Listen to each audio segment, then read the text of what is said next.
Selamat pagi, selamat siang kepada dosen penguji dan rekan-rekan sekalian.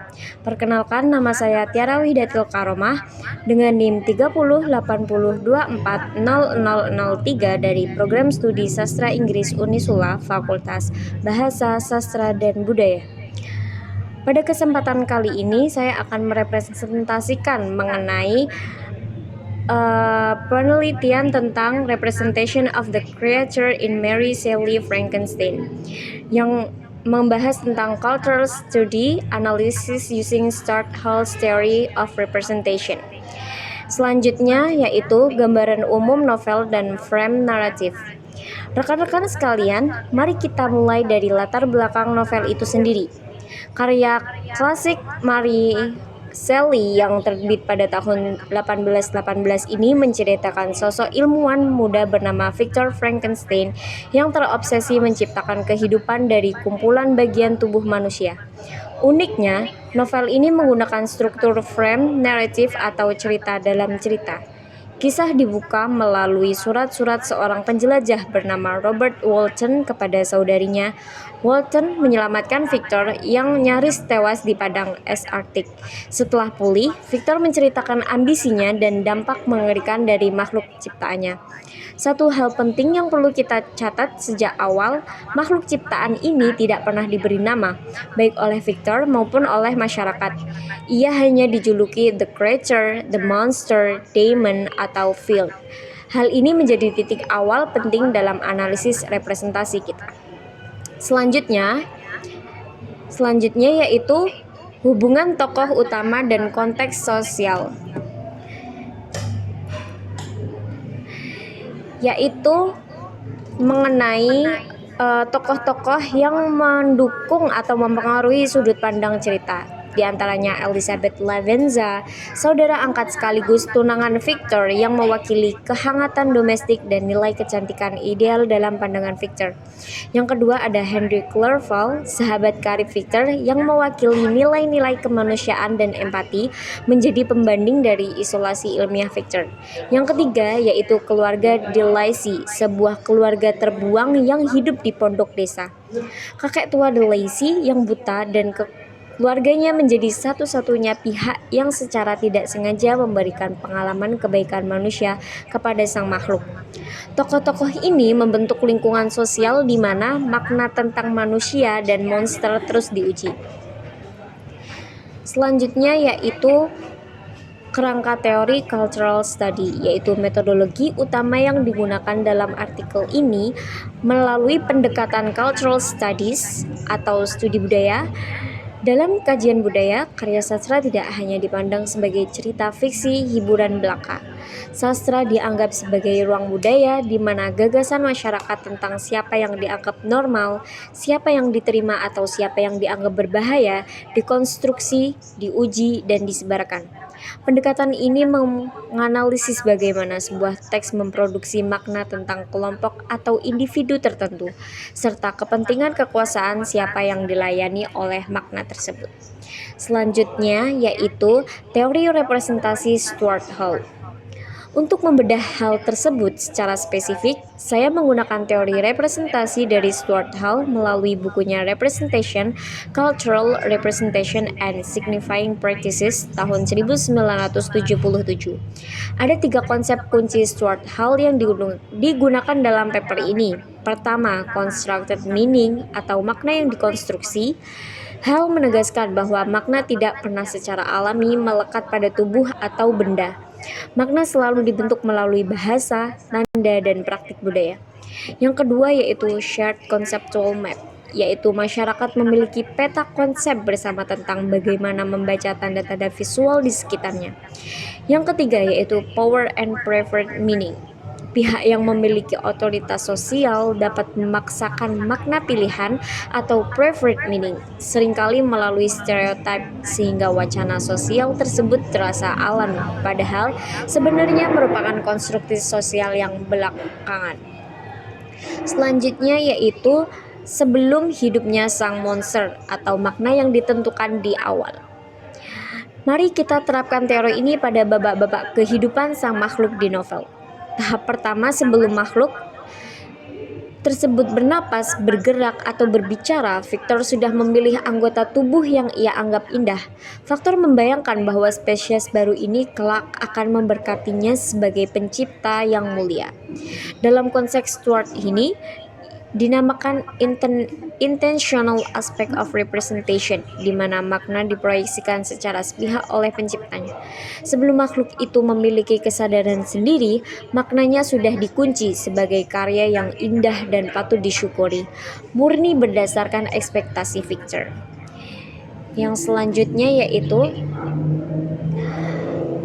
sebelum hidup, makna yang ditentukan di awal, yaitu mengenai tahap pertama makhluk itu hidup. Sebelum makhluk tersebut bernapas, bergerak, atau berbicara, Victor sudah memilih anggota tubuh yang ia anggap indah. Victor membayangkan bahwa spesies baru itu Selanjutnya yaitu runtuhnya representasi atau tahap kedua, momen membuka matanya makhluk. Namun begitu makhluk itu membuka mata, kuningnya yang pudar dan bernapas berat, dalam hitungan detik persepsi Victor berubah total. Victor menceritakan bahwa mimpi indahnya lenyap, digantikan oleh rasa jijik dan horor yang luar biasa. Poin sangat krusial di sini, tidak ada satupun bentuk fisik tubuh makhluk yang berubah antara sebelum dan sesudah ia membuka mata. Tubuhnya tetap sama, yang berubah hanyalah kerangka interpretasi Victor. Hal ini membuktikan poin utama Stuart Hall, bahwa makna indah atau mengerikan tidak pernah terletak pada fisik makhluk itu sendiri, melainkan pada konstruksi pemikiran pengamatnya. Selanjutnya yaitu tatapan balik dan penolakan status manusia. Makhluk yang diciptakan Victor langsung melarikan diri. Maksudnya menolak makhluk tersebut, Victor langsung melarikan diri. Peneliti Day dan Shah menekankan bahwa hal yang paling mengejutkan dan menakutkan bagi Victor adalah ketika menatap balik, ia tidak lagi bisa dikontrol sebagai objek tak berdaya. Hanya karena tatapannya dan penampilan fisiknya, Victor langsung menolak memberikan status manusia kepada ciptaannya. Penolakan ini terjadi murni berdasarkan penilaian visual awal, bukan berdasarkan bukti faktual tentang sifat atau moralitas sang makhluk. Selanjutnya yaitu bertemu dunia luar atau stereotip visual. Tahap ketiga, bertemu masyarakat luar. Pola penilaian visual ini berulang dalam skala sosial yang lebih luas. Ketika bertemu seorang pengembala tua, si pengembala langsung berteriak histeris dan kabur tanpa pernah mendengar makhluk itu bicara sepatah kata pun. Ketika memasuki sebuah desa, warga desa langsung melempar makhluk itu dengan batu hingga memar sebelum ia sempat menjelaskan siapa dirinya. Sebagaimana dijelaskan oleh Awatsi, tubuh makhluk itu diubah menjadi simbol the other, sang lain, yang dianggap sebagai ancaman. Secara otomatis, masyarakat membaca tubuhnya menggunakan shared conceptual atau tentang bagaimana fisik seorang monster seharusnya terlihat.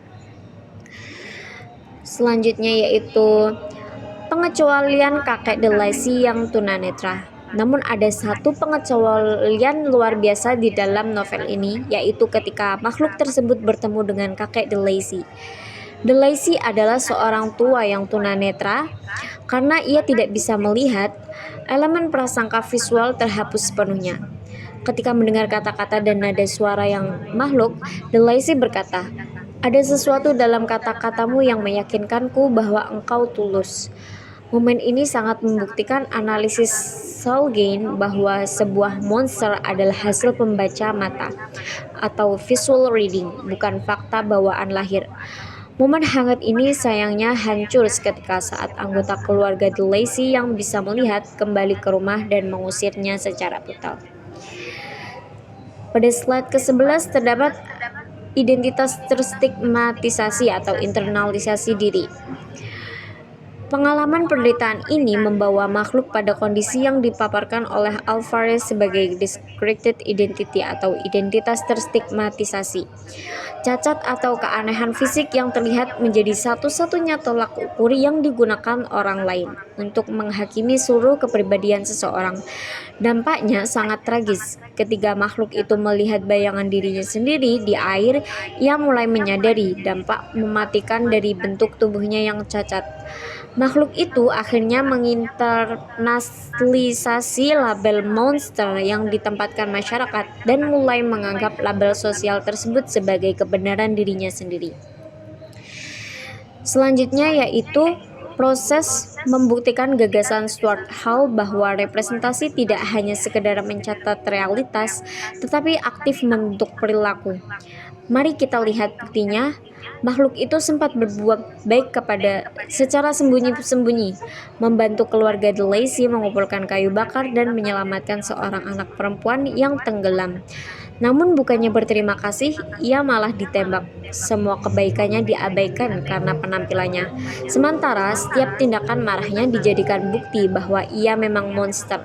Karena selalu ditolak, ia akhirnya berpaling pada kejahatan dan pembunuhan, seraya berkata kepada Victor, "Aku dulu baik dan penuh kebajikan. Penderitaan telah mengubahku menjadi iblis."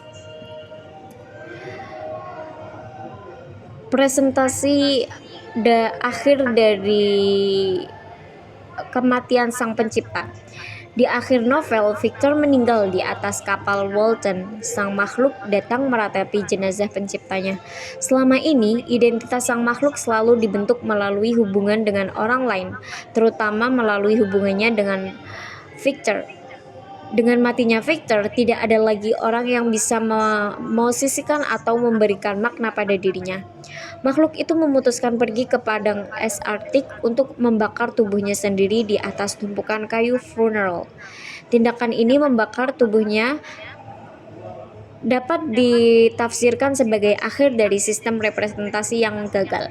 Ia memusnahkan satu-satunya tanda fisik yang selama ini selalu salah dibaca oleh manusia, mengembalikan dirinya ke wilayah di luar bahasa dan di luar jangkauan penglihatan. Sebagai penutup, melalui teori representasi Stuart Hall, kita dapat melihat bahwa novel Frankenstein bukan sekedar peringatan tentang bahaya sains yang melampaui batas. Lebih dari itu, Mary Shelley menyajikan kritik sosial yang mendefinisikan, memberi label, dan mengutuk seorang sebagai monster berdasarkan prasangka visual, jauh sebelum individu tersebut diberikan kesempatan untuk menunjukkan siapa dirinya yang sebenarnya. Identitas makhluk tersebut dibentuk oleh konstruksi sosial pengamatnya, bukan oleh hakikat biologisnya. Sekian dari saya. Wassalamualaikum warahmatullahi wabarakatuh.